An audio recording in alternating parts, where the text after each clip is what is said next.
welcome back to another devlog. This is week 98. Okay, so this week I put in more work starting off the week into the main menu.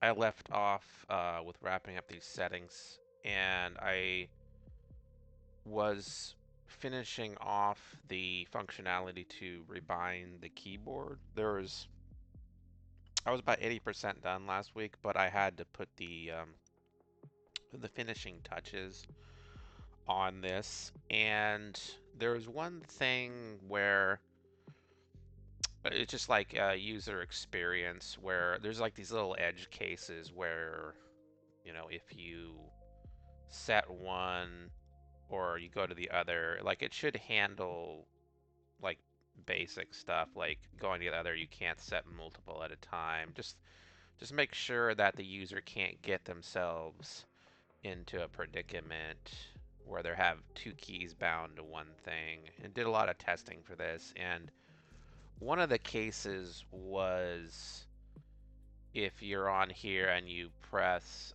one that's bound, it'll switch. But there's some complication with these actual it gets complicated really fast, and this is where like a big team with a lot of like engineers, they could go the extra mile and be like, oh yeah, okay, I'm gonna handle these complications from a composite to the other. If one is already bound, I can either show a pop-up, do you want to bound this to another? It's something I respect at AAA games, but it's just a lot of extra work, and for just a little bit amount of value and a little bit of convenience, and it's just like most of the stuff, like you can rebind keys, but I'm not gonna spend, a dozen more hours just trying to do just this one little thing. Like, so it's slightly inconvenient, but if you want to, you can't bind a key, like to say you wanted to bind stealth to E. It just simply won't let you, like, you won't be able to do it, but you can bind anything else. Now switching will swap. That's easy enough. Like it'll swap with the original if you reset. And I've tested all that, and but it just won't swap automatically with another unbound key. What you have to do, you have to, like, if you want to set Q to E, you have to set E to something else, and then set that there, and then so yeah, that'll swap with the other one in that case, and that's a lot easier. But I don't want to go retest all this right now. But yeah, it's like that brings it up to functional level, and there's just a slight inconvenience that you have to remove. You have to put the key you want to swap to if it's already bound to something else before you place it there. It's just one caveat. I think it's a satisfying compromise because I'm not gonna go through all this complication, for this level of game with a solo developer. I think bringing it, it's like adding that little bit, for something that you only use once. It's just that's not value delivered. That's just like AAA polish where you have the extra resources to do something like that, and it's just like, yeah, maybe in the sequel it's like you use this system and you add that last little bit of convenience, but it's just not worth the time. You get it 90% there. So that's all working. That's all looking good. It's all persistence. And the next thing was to actually work on the brightness. And this main controller in the main menu, and then also in the pause menu, if you actually turn this down, um, it'll control the brightness for the whole game. It'll affect the UI and in the game, and it's all controlled globally and persistently. I had to set up several different, so each scene pretty much has to have its own brightness or its global volume that affects, and then I had to convert all this UI to actually, like, instead of like cam overlay, I had to make a camera overlay so the actual global volume could affect the actual um, the UI. So I had to switch around slightly, and then um, so now in the menu and in the game, it'll actually affect the global value will affect the UI as well, and it's all persistent. So pretty much every scene kind of needs its own global volume context, and different scenes, like in-game scenes, will actually have. Um, for basic scenes, it'll just affect the brightness. There's nothing else going on, but in-game scenes have a whole bunch of other different post-processing effects going on. But the over it control for each global volume, I have to tap in and adjust the actual main brightness slider and then I had to make sure that the user can't set it all the way down to 0, otherwise they go blind and they can't figure out how to set it back up, and the game becomes soft lock. So just a little bit of this and that, and then um, so that was all looking good. Took some work to figure that out. I decided not to have an in brightness screen. Again, that was a little bit overkill. Like a AAA game might do that, right off the bat. But like if they're really having a problem with the default brightness of the game, the actual the brightness setting is available right in the menu that they can adjust to their liking. So you know, it's not like yeah. So the first thing you don't see in the game is like a a system setting brightness game. You're right to the menu. I think it's a better experience. And if like right, if you wanna, if the brightness is not working for you, then you can go in and calibrate in the settings. It's always an option.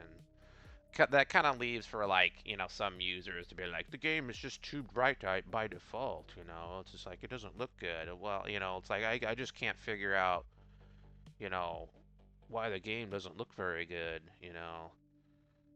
Right, at this point, if it's like unless you're like a really new player, you don't know anything about brightness. It's like how big of a segment is that? It's like I don't want them to see like I want them to boot into the game and not see like an ugly, like that's like the one of the pet peeves of playing games, especially AAA. Like when you start the game, the first thing you should be seeing is like, nice yeah, artwork and like you're in the game. You don't want to be like you start the game and then you got to go through 10 tutorial windows with just scrolling text like, let's configure your settings and let's go through and configure your accessibility. Oh, you have to turn off the default deaf speaker because the deaf people, they can't hear what's going on, and you have to by default we want to make sure that the computer is speaking the UI menus for the deaf people. It's like yeah, it's like that's something AAA. It's like yeah, it's like I don't know. I'm not even considering at that point. It's just like I just wanted to get in the game and play. I'm not gonna. Yeah, it's like it's like maybe at some point it would make sense, but right now it's like I don't want them to yeah, get into the first thing they see when they first start the game is go through 10 configuration screens your settings to make sure the game is set up just right.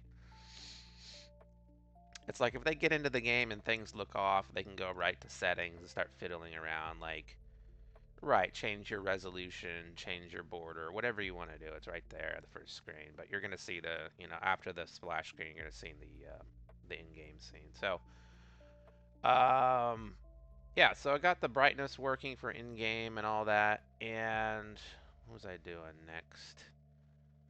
Um, oh, I added a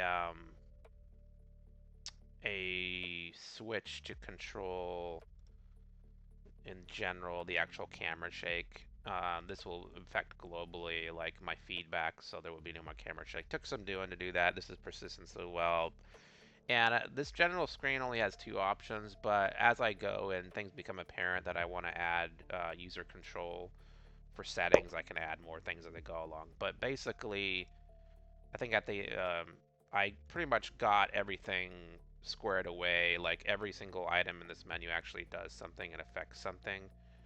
And and I cleared out all the other stuff that wasn't using or is not relevant. So now this setting screen is pretty much, you know, very functional, and it's actually shared, abstracted between the pause menu and the actual main menu. So we're all looking good here now. It took some doing. Um, one of the things, one of the things I have to mention, I forgot, like later in the week. I got all this localized too for the most part. There'll be a final localization pass, like to make sure everything's true. But like I just had to make sure that, for the most part, everything is hooked up and actually changing correctly. There was a slight little issue that I had to iron out with like some of these in menus weren't updating when you switch the localization. But that's an ongoing thing, localization. But for the most part, all the every element in this UI menu has been um, yeah, like this one. I'll have to go back through. This one's not actually keyed in, but it's all like you can see right down there. It's like, okay, this is missing a key or a value. So there's ways for me to find out. But yeah, more localization work.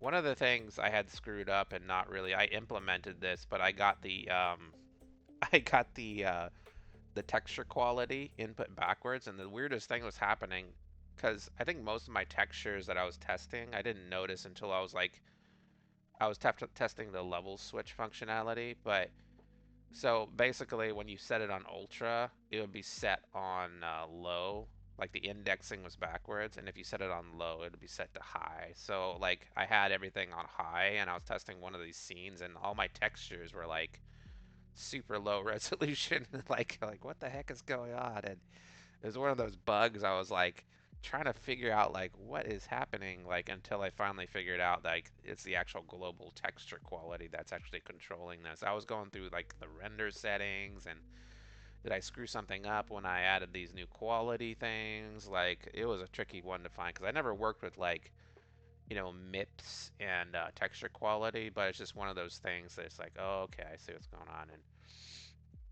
it's like several times throughout the week you just hit these crazy bugs that you've never seen before. It's just, but it's just like everything else. You eventually figure it out. And you eventually fix it. But you know, it's always you know, every time, yeah, every week is you always get like a curveball. Like, so um, what is this? So after I did the brightness.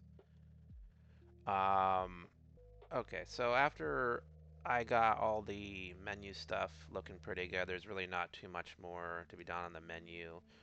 Um, I kind of turned my attention to um, the actual game loading process, and there was actually a bunch of stuff going on from the last time I did the loading process. Things were actually pretty broken. There was just a bunch of issues for some reason.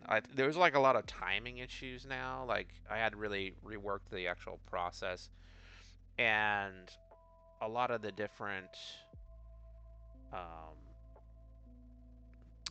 different scenes were there's just a lot of different issues with like the timing and the loading, and like the sequence has to be right and the chain has to be correct. And just at the end of the day, the thing was broken where you'd load into the level and like the lights would turn off or something. Like there was no detection, um, and also there was this weird shadow issue. And so we can get it to load here. Like shadows weren't loading for some reason, and like shadows weren't loading. They were loading for the sector that you would load initially, but they weren't actually. They were turning off globally, and they weren't turning on. I had this old legacy system where the shadows there was shadow control, you know, handling here and there. So what I did instead, I turned off all the shadow control for debug and everything, and I just made shadow control exclusively for the light tile control. So when a light goes on and off the game object, all the array for each grid tile, it'll actually turn on or off the shadows, and it'll set the actual correct shadow layer accordingly on initialization.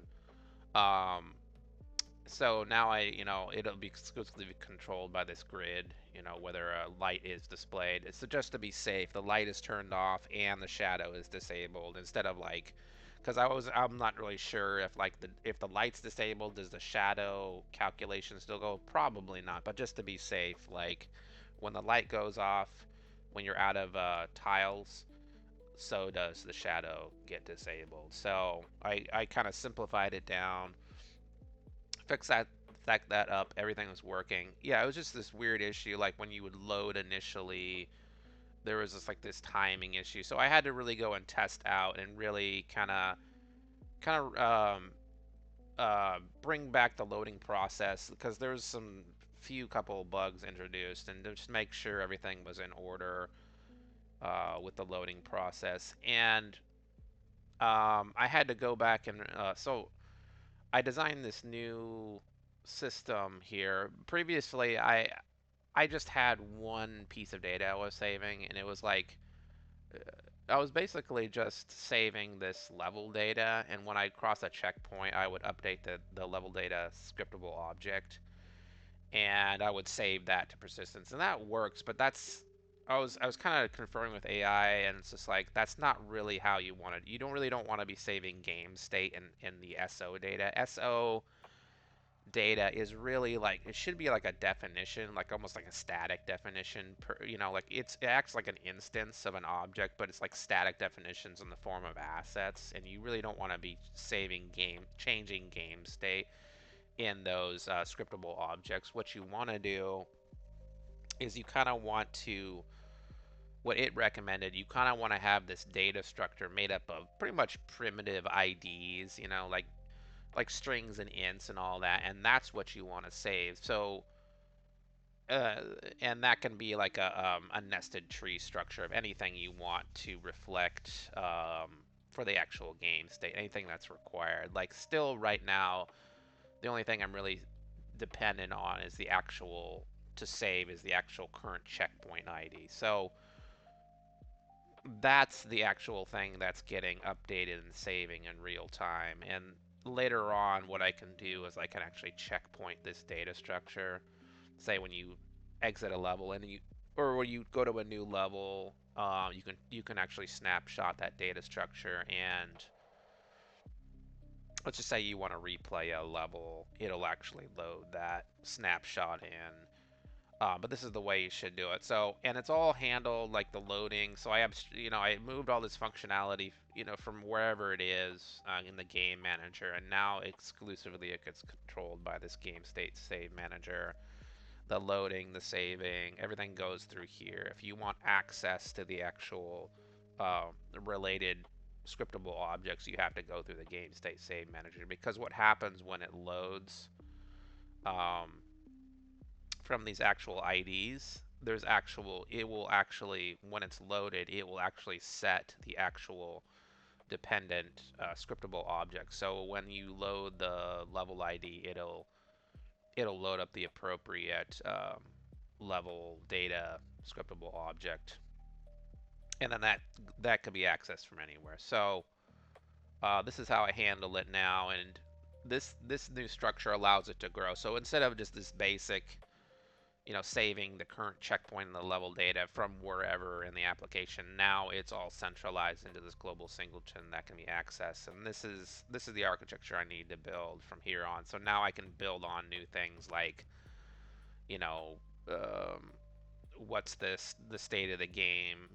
Did they pick up a weapon? Did they upgrade the weapon? And just like on and on. But this is the foundation, and it works. So I tested out the functionality, and I tied this. I had to go and retest my loading system to actually use this new system and make sure everything's working right. So I did the usual.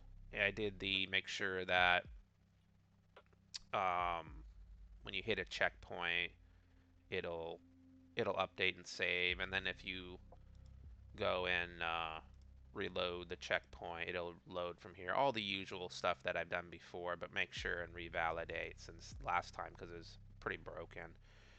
And then, um, so all that was looking pretty good again. And there's just a whole bunch of small little issues, but I eventually got to a place of like back to where it was, where it's looking and feeling really good how it should. Um,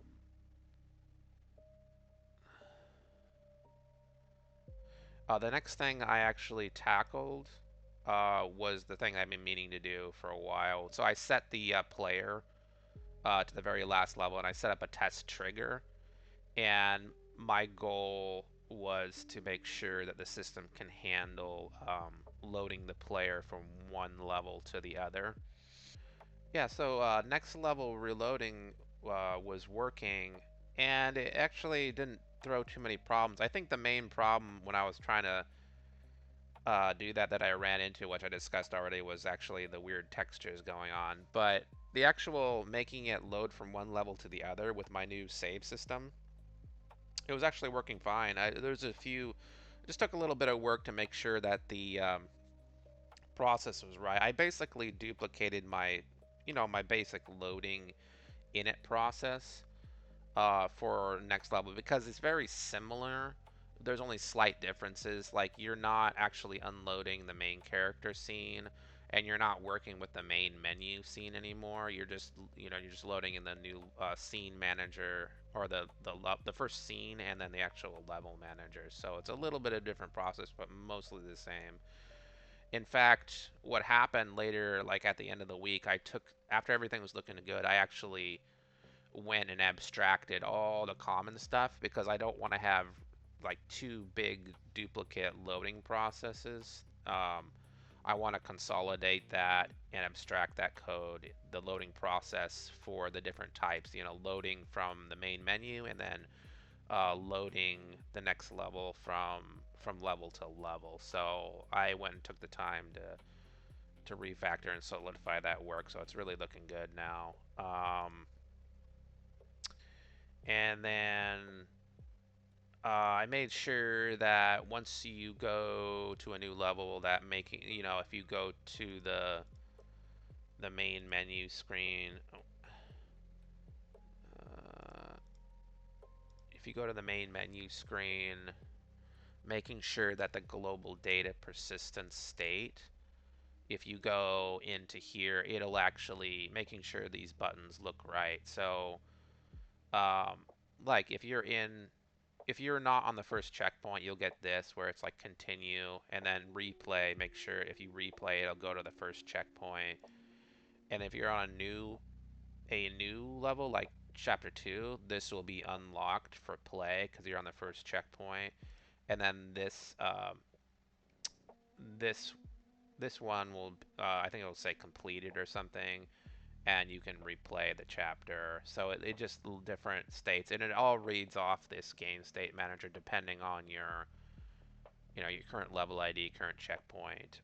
It'll know like what the first checkpoint is, and so in these level datas, like you can have your graph of different relational data. Like one can tie back. It can have like checkpoints. It can have this and that, but what it can't do is actually have data that's changing around. Like it has to be like a static definition. It can act like a graph, so you can access things through it for convenience, but it can't have a changing state. So I'm not going to be writing to these. So um, one of the things was a small fix. I went and fixed up the this guy here. It was just a little fix. I had to make sure that it sizes properly to the actual screen. It was kind of getting cut off, and then make sure, just for now, I took away the helpful tooltips and just made sure that I could transfer over the data of the title to um, this text right here. On my to-do list is to make sure that these for next week is to make sure that these loading screens. My plan is to take screenshots of the actual level, like 3 or 4, and actually blur them out and then use those as loading screen images. And then what I'll do, so all this is working, it loads to the right checkpoint again. Let's go back here. And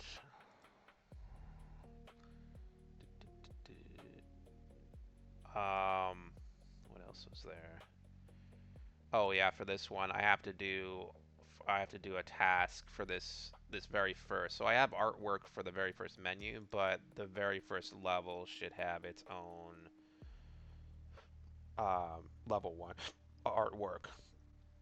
So I'll do another art piece for level 1, and then I'll hold off on level 2 to do an art piece. But this one should have a custom art piece for now.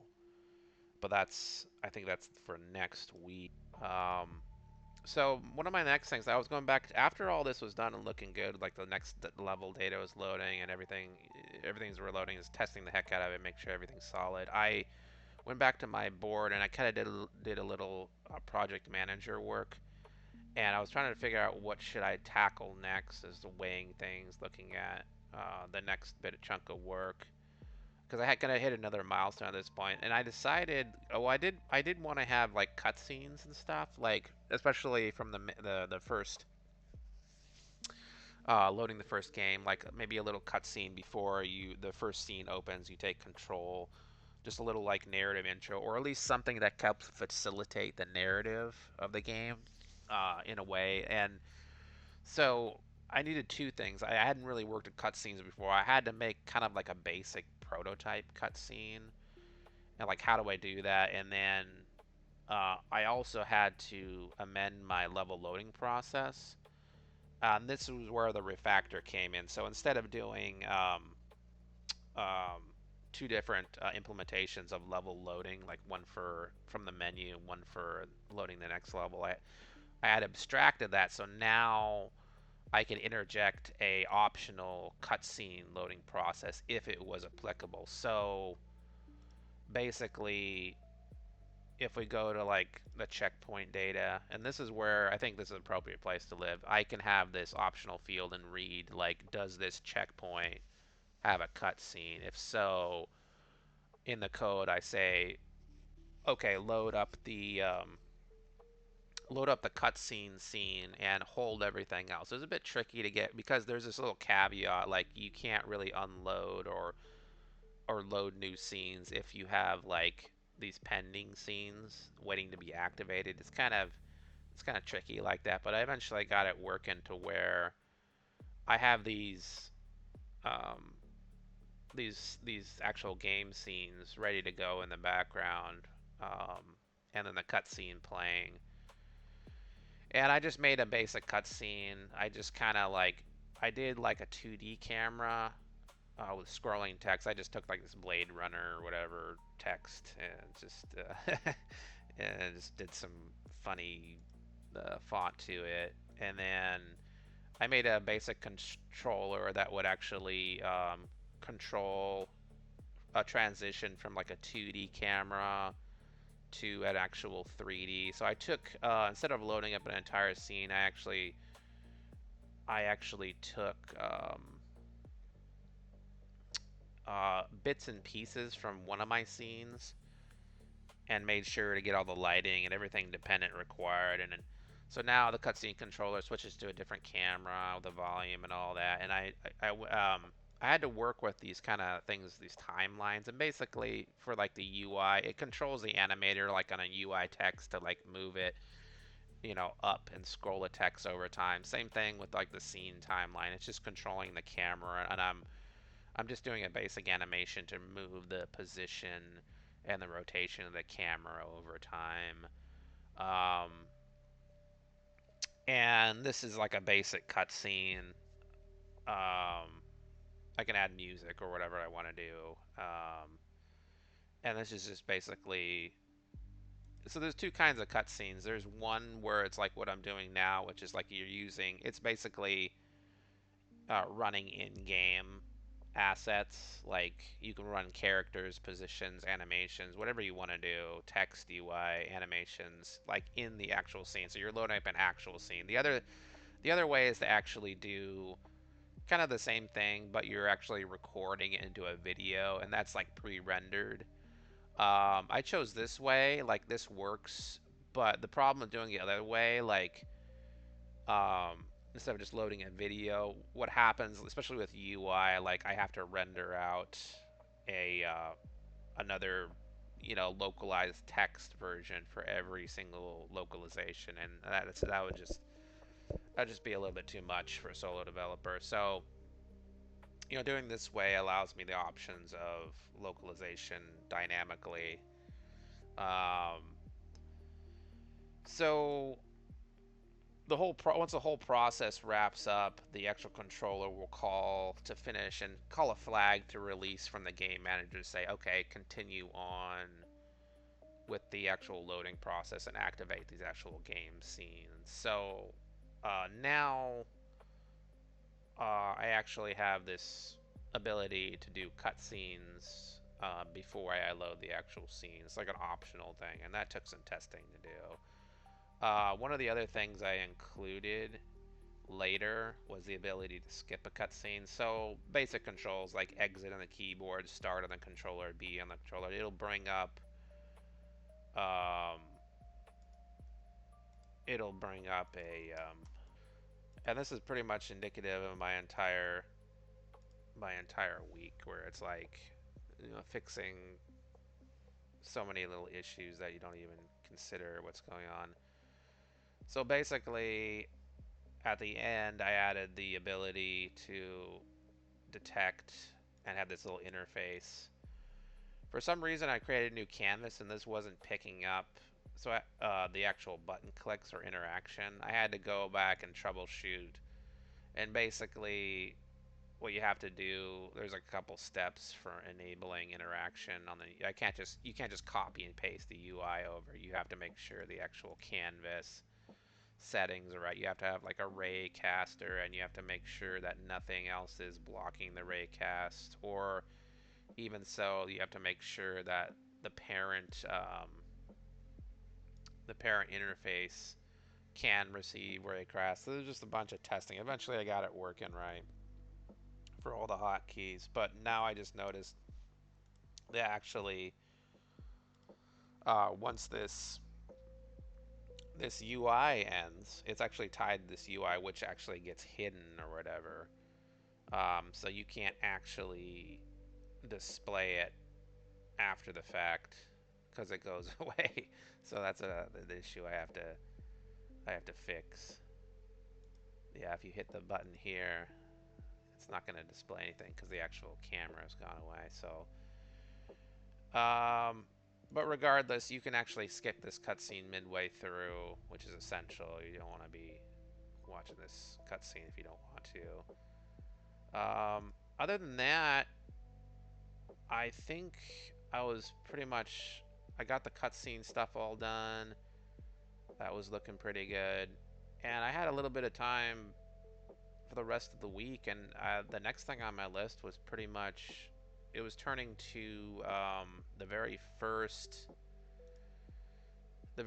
scene. I have to do a task to actually have menu music for this very first. So I booted up the other computer. Now I'm ready for everything. I have the level loading. I have all my. I have to test, but I have to test out all this stuff that I did, and I have to do a production build to validate that all the persistence works for level loading, loading next level, all these different system menus that I did, that all works, and validate that up to this point in production. So I'll be running a production build, but I'll move back to my other project because from now on I don't for now on for a while I don't need any other production testing. The next thing is actually adding music to this main menu, and so there's a couple for next week. The goals are to add some music to this main menu, add one more artwork to this first level scene, just like this one, but a little, yeah, not just like this one, but another art piece that I created to the first level, and then on the loading screen, take some screenshots of the actual level and blur them out, just so you kind of get a feeling, have images, custom images of the level for the loading screen. Um, but this week I started in on figuring out how to do music for this first menu screen, and I got all my tools set up in Logic Pro, and I'm just like, I was kind of noodling around, and I was kind of asking AI, like, okay, how do I even get started here? Because I know how to use Logic Pro, but what I don't know and I don't have any experience in is actually composition, like of a musical track or musical score. Like, I kind of have a feeling or know kind of what I want it to sound like on this main menu, but putting it together is a tricky bit, and I might have to take a little bit of a course or try to figure out how to actually compose and meet kind of the vision, kind of like I did with the artwork. Like, I had to kind of do the background research and do figure out and really plan in order to get this sort of first screen done. There was a lot of background work in order to figure out how to do all this, and I don't think it'll be that like I'm already kind of ahead of the game when it comes to music production, but there's just that little, like with the artwork, like I was basically starting if it's from A to Z, I was basically starting on D. But for music production, if it's A to Z, I'm kind of like I'm starting on R, like there's just that little piece of music composition that I kind of need to figure out, like how to take that last little step in order to get something that I think I'm satisfied with. So I was messing around, and it was actually pretty fun doing music production for um, the actual main menu screen. It was actually sounding pretty good, but it just feels like there's that little piece missing where I'm kind of just shooting in the dark and I'm not really sure what I'm doing. There has to, I think, just like this artwork, there has to be some sort of like understanding of like a process of a system for creating, music composition in order to get in order to meet as close as possible the vision to achieve this, what you have in your head to actually get it on paper, right? Same thing with the sound, it's like I want to kind of do it right. So there might be a little bit of extra work involved next week doing the music production, but that will kind of serve me well moving forward for other, I provide like a solid framework for like producing other musical pieces throughout the game that are required. So that's, you do it, set a foundation, a system to follow, to proceed with, and you do it right, and then, so you're not just like, you don't just put out like a musical piece like, oh, it sounds good, but it doesn't have any cohesiveness or balance, or it's just kind of noise, right? It doesn't. Yeah, that's that's kind of one of my early attempts. I was just hammering away on the keyboard. It's like, oh, that sounds good, but none of the tracks blend together or have any basic harmony. They're just kind of, it's interesting, but it's kind of like, trying to draw this with no like concept of how to draw characters or backgrounds or lights and shadows. You're just throwing paint on a canvas, and it's not very professional. So we're going to be doing some music work next week, and it's going to be great. It's going to be fun. I have all my tools, but yeah, on we go. And that was this week, and we're pretty much wrapped up with all the menu stuff, and next week should be fun. um, yeah, the week after that is all about player features, but that's still a little bit on down the road. So we'll get to that when we get to that. So that's about it for now, and we'll talk to you later.